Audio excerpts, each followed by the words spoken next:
कृष कपूर, आज के बाद ये नाम नहीं भूला।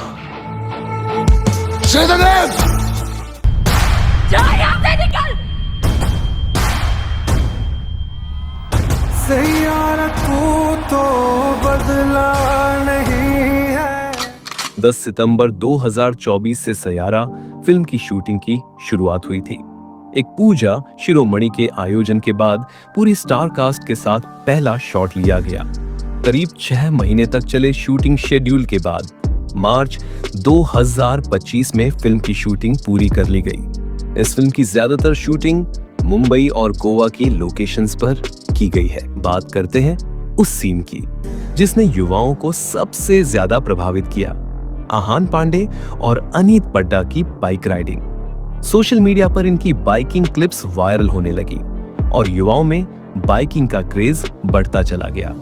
इन सीन्स को शूट करने का तरीका भी काफी खास था। असली सड़कों पर फिल्मांकन के दौरान एक क्रेन से लैस वैन को बाइक से अटैच किया गया ताकि कलाकारों के लिए कोई खतरा न रहे। इस तकनीक की मदद से उनके क्लोजअप शॉट्स सुरक्षित और शानदार तरीके से कैप्चर किए गए। गौर करने वाली बात यह भी है कि इस फिल्म के बाद हार्ले डेविडसन की ये बाइक अचानक से ट्रेंड में आ गई। हालांकि सभी बाइक सीन्स इसी तरीके से शूट नहीं किए गए। कुछ सीन्स को रियल सड़कों पर स्टंट मास्टर की मदद से फिल्माया गया था। इसके लिए डर्ट बाइक पर कैमरा सेटअप करके मोशन शॉट्स लिए गए जिनमें हीरो और हीरोइन को बाइक पर सवारी करते हुए दिखाया गया। रिलीज के पहले ही दिन फिल्म ने 25 करोड़ से ज्यादा की कमाई की। फिल्म को करीब 30 करोड़ के बजट में बनाया गया था और सिर्फ 5 दिनों में ही इसने 132 करोड़ का कलेक्शन कर लिया। जिस हिसाब से लोग इस फिल्म को पसंद कर रहे हैं, ऐसा लगता है ये अब तक की सारी लव स्टोरी वाली फिल्मों के रिकॉर्ड तोड़ देगी। Kissing scene shooting. यहाँ वाणी और कृष का एक किसिंग सीन शूट किया जा रहा है। यह सीन उनकी गोवा ट्रिप वाले सीक्वेंस का हिस्सा है और आपको बता दें कि इसे वास्तव में गोवा में ही फिल्माया जा रहा है। शूटिंग के दौरान देखा गया कि रियल लोकेशन पर पूरे सिक्योरिटी और प्राइवेसी के इंतजाम किए गए हैं ताकि यह इमोशनल और रोमांटिक सीन बिना किसी रुकावट के शूट हो सके। देखिए किस तरह फिल्म के इस सीक्वेंस को रियल लोकेशन और सिनेमैटिक कैमरा एंगल्स के जरिए एक इंटेंस रोमांटिक मोमेंट में बदला जा रहा है। Film making. आपने भी सैयारा के बारे में रिलीज से पहले शायद ही सुना होगा क्योंकि इस फिल्म की ना कोई प्रेस कॉन्फ्रेंस हुई ना कोई प्रमोशन। अब आप सोचेंगे ऐसा क्यों?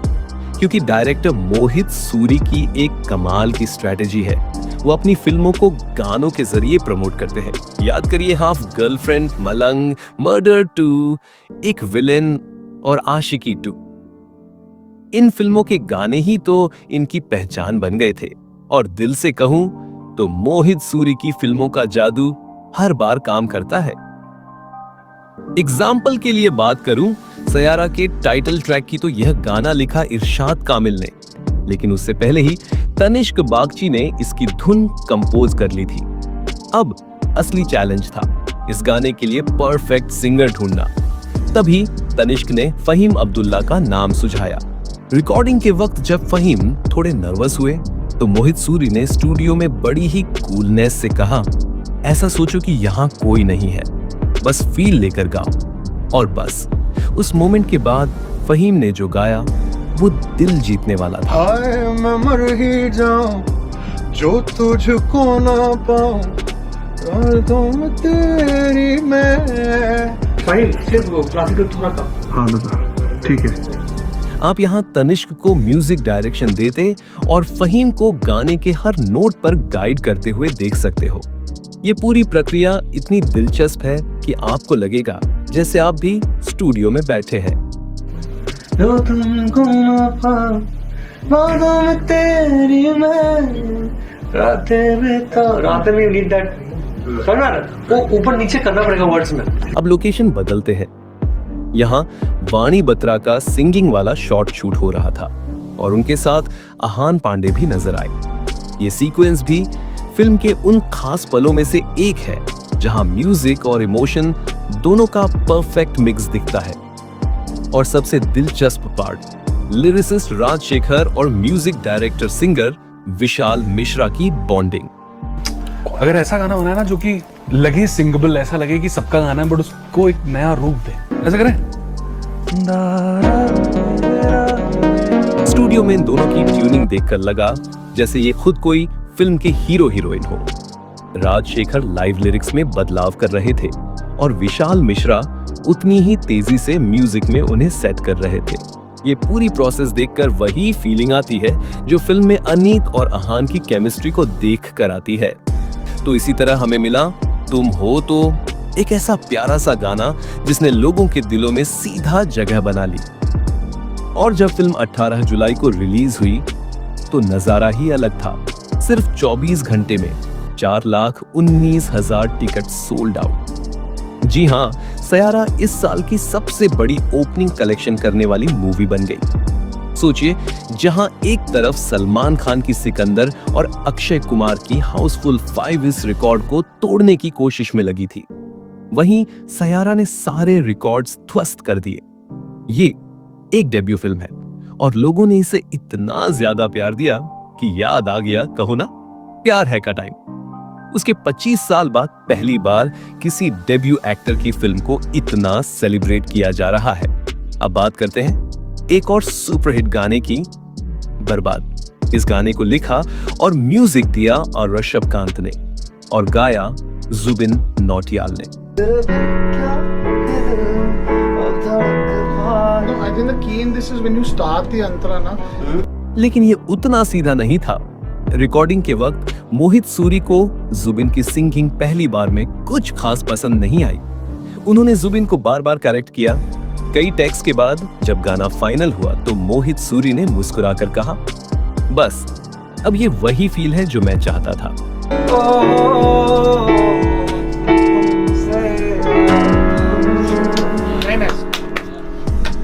ऐसे अंतरा बोल। डायरेक्टर मोहित सूरी को पता है कि अपनी फिल्मों को कैसे प्रमोट करना है। उनका फॉर्मूला सिंपल है बट पावरफुल। वो मानते हैं कि अगर गाने दिल को छू लें तो फिल्म खुद ही लोगों तक पहुंच जाएगी। लेकिन अफसोस, आज के कई फिल्म डायरेक्टर इस बात को भूल चुके हैं। सोचिए, 20-25 साल पहले जब ना इंटरनेट था ना सोशल मीडिया, तब फिल्में कैसे हिट होती थी? सिर्फ गानों के दम पर। वो गाने रेडियो और टीवी पर चलते और लोग दीवाने हो जाते। कई बार तो फिल्मों की स्टोरी एवरेज होती, लेकिन गानों ने उन्हें सुपरहिट बना दिया। यही वजह है कि आज भी पुराने गाने इतने मीनिंगफुल और एवरग्रीन लगते हैं। मोहित सूरी ने भी यही फॉर्मूला अपनाया और अपनी फिल्में जैसे आशिकी 2, हाफ गर्लफ्रेंड, एक विलन इत्यादि को म्यूजिक के जरिए अमर बना दिया है। और अब आते हैं उस गाने पर जिसने फिल्म में अनीत और आहान की लव स्टोरी शुरू की, Humsafar. Very nice. Then we can bring the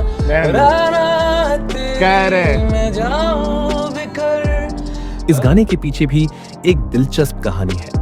recording के वक्त स्टूडियो में सचेत परंपरा की बॉन्डिंग देखकर खुद मोहित सूरी बोले, मुझे इन्हें देखकर अपनी फिल्म की लव स्टोरी का इंस्पिरेशन आता था, क्योंकि सचेत हर बार गाने के दौरान परंपरा की आंखों में देखता, जैसे उसकी मंजूरी का इंतजार कर रहा हो। मोहित सूरी को ये केमिस्ट्री बहुत प्यारी लगी। वैसे सयारा की शूटिंग के दौरान एक ऐसा मोमेंट आया जब खुद फिल्म मेकर्स की टीम इमोशनल हो गई। ये वही सीन था जहां आहान और अनीत के रिश्ते में बड़ा मोड़ आता है।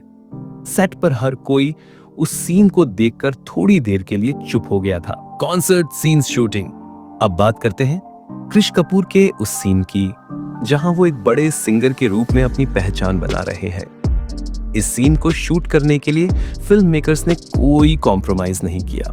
यहाँ रियल कॉन्सर्ट का पूरा माहौल तैयार किया गया। भीड़ हो, स्टेज लाइट्स हो या बैकग्राउंड म्यूजिक, हर चीज इतनी असली थी कि आपको लगेगा आप खुद उस कॉन्सर्ट में मौजूद हैं। और सबसे बड़ी बात, इस पूरे सीन में VFX का एक भी इस्तेमाल नहीं हुआ। जी हाँ, सब कुछ रियल है। लोगों की एनर्जी से लेकर स्टेज पर क्रिएट किया गया मैजिक तक। अब आपको लग रहा होगा कि एक स्टार किड के लिए फिल्म पाना तो बहुत आसान होगा, लेकिन सच में ऐसा नहीं था। आहान ने भी बाकी स्ट्रगलिंग एक्टर्स की तरह मोहित सूरी को अपने ऑडिशन वीडियोस भेजे थे। लेकिन मजेदार बात यह है कि उनके ज्यादातर ऑडिशन वीडियोस में वो शाहरुख खान की फिल्मों के डायलॉग बोलते हुए दिखे। मोहित सूरी को ये अंदाज कुछ खास पसंद नहीं आया और उन्होंने आहान को इग्नोर कर दिया। लेकिन फिर एक दिन एक खास मीटिंग में जब मोहित और आहान आमने सामने मिले, मोहित आहान के नेचुरल चार्म और उनकी पर्सनालिटी से इतना इंप्रेस हुए कि उसी वक्त उन्होंने मन ही मन डिसाइड कर लिया, ये हीरो हमारे सायारा का हीरो होगा। वैसे आपको बता दूं, आहान पांडे बॉलीवुड एक्टर चंकी पांडे के भतीजे हैं। वैसे अनीत ने अपने करियर की शुरुआत टीवी से की थी और कई एडवर्टाइज में भी काम किया। वो एक फेमस बिजनेसमैन की बेटी है, लेकिन ये उनके लिए कोई सीढ़ी नहीं बनी। उन्हें ऑडिशन पर ऑडिशन देने पड़े, कई बार रिजेक्ट भी हुई।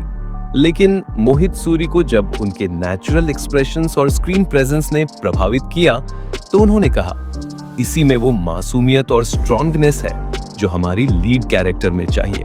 और इस तरह अनीत पड्डा को सायारा में लीड एक्ट्रेस के तौर पर कास्ट कर लिया गया। क्या आप जानते हैं कि सायारा का नाम पहले कुछ और ही होने वाला था? जी हाँ, मोहित सूरी इस फिल्म का नाम आशिकी 3 रखने वाले थे। लेकिन जब अनाउंसमेंट का टाइम आया तो मुकेश भट्ट और भूषण कुमार के बीच बड़ा झगड़ा हो गया। दोनों इस नाम को लेकर सहमत नहीं थे और इसी वजह से उन्होंने फिल्म को प्रोड्यूस करने से मना कर दिया। अब इस फिल्म की जबरदस्त सफलता के बाद शायद दोनों को पछतावा हो रहा होगा। वैसे आपको याद दिला दूं, 1990 की आशिकी फिल्म को भूषण कुमार के पिता गुलशन कुमार ने प्रोड्यूस किया था और आदित्य रॉय कपूर और श्रद्धा कपूर वाली आशिकी 2 को भूषण कुमार यानी टी सीरीज ने। इसलिए आशिकी टाइटल का राइट भी सिर्फ टी सीरीज के पास था। खैर, इसके बाद मोहित सूरी ने हार नहीं मानी। उन्हें एक नए प्रोड्यूसर की तलाश थी। पहले उन्होंने कहानी सुनाई अक्षय बेदानी को, उन्हें ये बहुत पसंद आई। फिर कहानी पहुंची आदित्य चोपड़ा तक और उन्होंने फौरन डिसाइड कर लिया कि फिल्म YRF फिल्म्स के बैनर तले बनेगी और इसी तरह सायारा का नया सफर शुरू हुआ। अब आते हैं उस सीन पर जहां कृष कपूर यानी आहान पांडे पहली बार अपने फैंस को देखते हैं। यहाँ उनकी पहली एल्बम सुपरहिट हो चुकी होती है और उनकी लोकप्रियता हर जगह फैल जाती है। इस सीन के लिए फिल्म मेकर्स ने रियल भीड़, रियल लोकेशन वाला माहौल तैयार किया। VFX का एक भी इस्तेमाल नहीं हुआ, हर चीज असली थी। तो जब आप स्क्रीन पर वो एनर्जी देखेंगे तो वो फील भी उतनी ही रियल होगी। फिल्म सायारा का बेसिक प्लॉट अल्जाइमर डिजीज पर है। दिलचस्प बात यह है कि इसी थीम पर 2004 में आई South Korean film A Moment to Remember में भी काम किया गया था। मोहित सूरी ने उस फिल्म से इंस्पिरेशन ली, लेकिन सायारा ने अपनी अलग पहचान बनाई। तो बताइए, क्या सायारा वाकई लव स्टोरीज का नया बेंचमार्क बनने वाली है? और आपको क्या लगता है, अगर इस फिल्म का नाम आशिकी 3 होता तो ये उतनी ही हिट होती? कमेंट में बताइए और चैनल को सब्सक्राइब करना मत भूलिए।